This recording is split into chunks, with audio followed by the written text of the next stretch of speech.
XRP replacing Swift. We got to talk XRP price talk along with Fomo action leading into the election. BlackRock goes big with ETFs.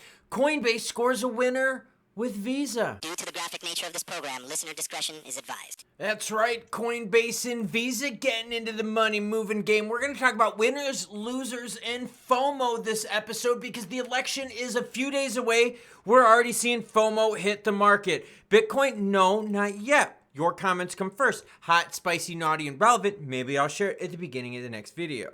Winston Prescott says second place is known as first loser. Totally true. It is about winning. Hayward Rideout says, Klaus, this is bullshit. XRP should be on an infomercial selling solar power toasters to the homeless. Why can't people see that exchanges are pumping XRP to sell it? Tell me what bank is pushing XRP. None. I don't see a sign in my bank saying we use XRP. Peeps need to wake the up. Sorry if I offended anyone. I don't think you offended anyone. We're all entitled to our own opinions, and I bring them from both sides. See, so that's why it's tough being a channel that brings the news, because I do videos that piss people off but also excite people. Today's story, gonna have a little bit of both. Minute Dog says Biden calls Trump supporters garbage. What the fuck? He's an effing president. Holy shit, that's a classic diss for the history books. Yeah, it's very partisan here in the United States, and this is going to be a very, very wild next several days. Bitcoin sitting at 71,774, getting ready to touch all-time highs. Are you ready to touch that subscribe button yet? About 50% of you aren't subscribed. ETH 2673, while BNB's at 597. Sol 174 at XRP at 52.2 markets, pulling back from a little bit of high touch and pulling back from the BTC a little bit. We're going to talk about store of value ETFs and all sorts of money. Investors were likely rushing into No. Why were they rushing into it? Because BTC was touching some big numbers, 73,000 earlier today. Because of that, we saw massive amounts of inflows yesterday too. The action was already building up. Listen to this. The US spot BTC ETF saw a massive $870 million of inflows on Tuesday. This is the largest single day since June 4th. So for those of you out there wondering, yes, there is money out there to make things pump. It's limited money. It's not as much money as we saw a few years ago. Remember during the Rona stimmy checks and all that kind of stuff? There was a lot of fiat printed a few years ago that made its way into the crypto market. So yes, there's things pumping, and we're seeing those players right now get into BTC ETFs. Biggest day since June. That's huge. That's since 5 months, pretty much. I like that juicy action, and hopefully you do too. BlackRock's IBIT continued its hot streak, drawing a record $643 million in inflows yesterday. So who made money yesterday? BlackRock did, as BlackRock's ETF breaks $30 billion. Now, there's a stat that I got to share with you, and it has to do with gold too, okay? You guys and gals know that I'm big into gold and the shiny stuff, and I know a lot of you are too. In fact, I even said I'm going to wait to hold off on selling the old shiny stuff until after the election because I want to see how the markets react. Listen to this. The $30 billion milestone marks an all-time record for ETFs, according to Eric Balchunas, a senior ETF analyst at Bloomberg. This is what he wrote. It hit this milestone in 293 days, the BTC ETF, an all-time record.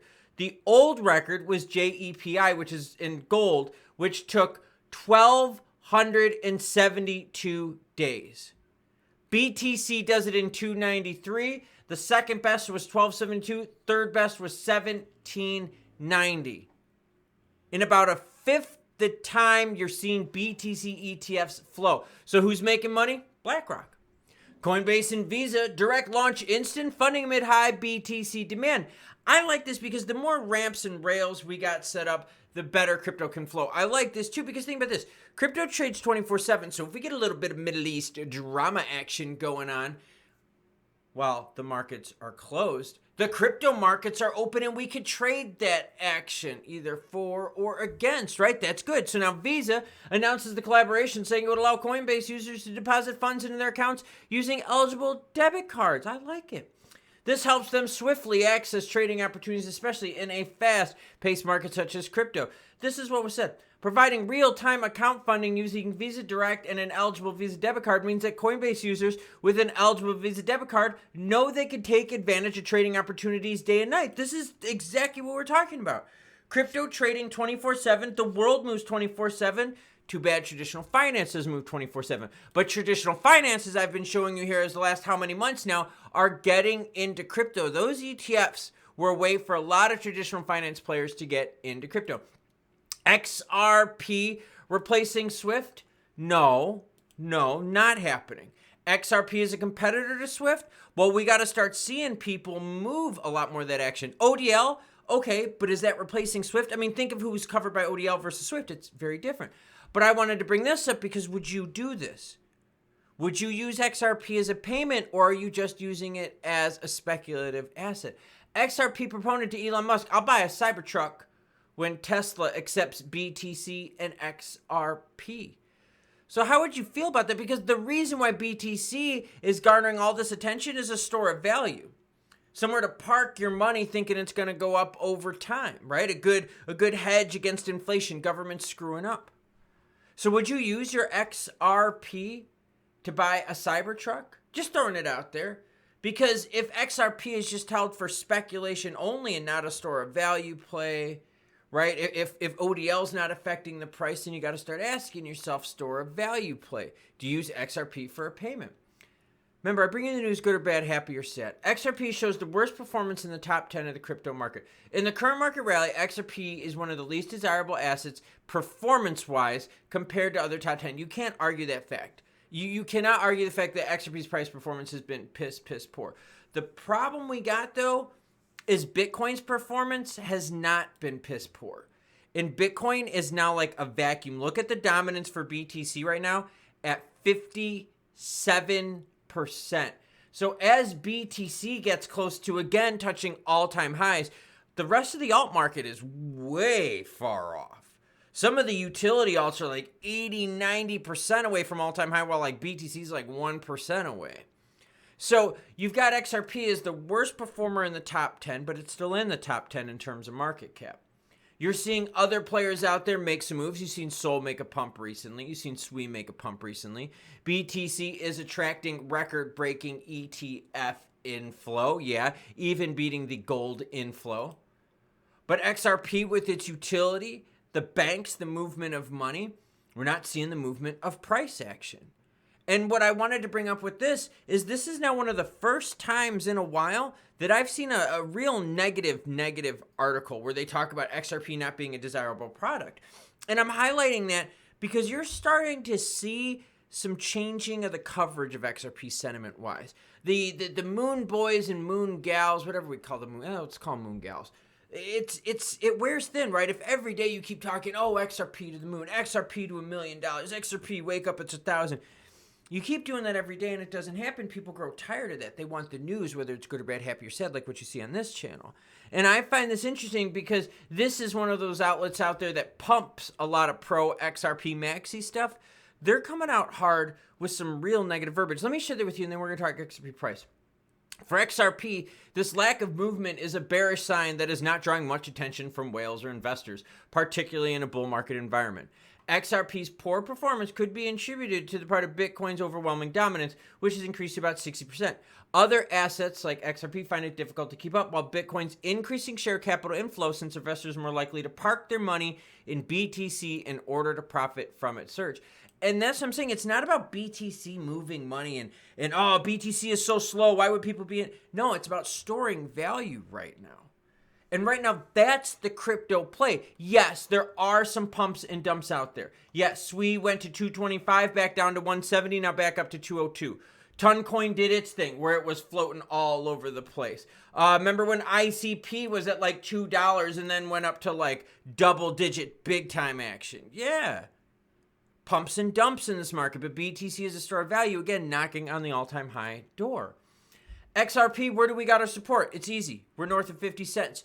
FOMO action, you could see some very interesting things here happen over the next several days. You've got the election right here, and then you've got Fed rate cuts right here, only 2 days apart. if the volume going into it is kind of meh, like on Monday and Tuesday, early volume is meh, I don't know about the FOMO action. That's going to be a tough one. But if the volume picks up and stays hot through the weekend, then we got to start thinking about FOMO plays for some of our favorite cryptos out there. Unless you think it's going to be all BTC love and no altcoin pumping.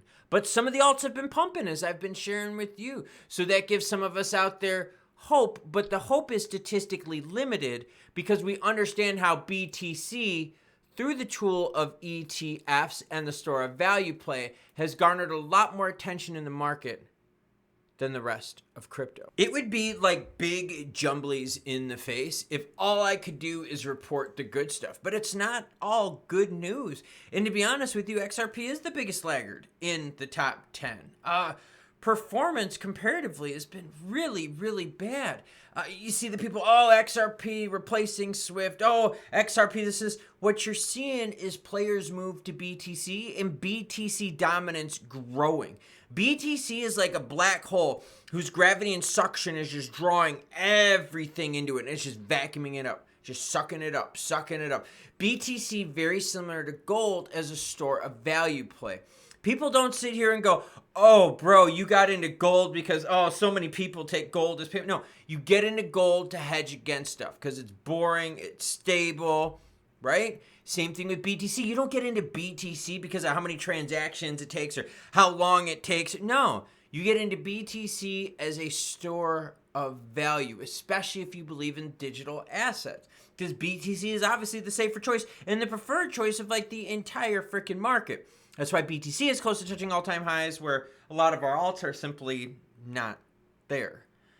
Now, in terms of XRP and FOMO, like I said, you got to watch the volume going through into the weekend. If all of a sudden Monday you don't see a dramatic pickup and you don't see anything too juicy through this weekend, then the FOMO play might just be not there. And that wouldn't be good.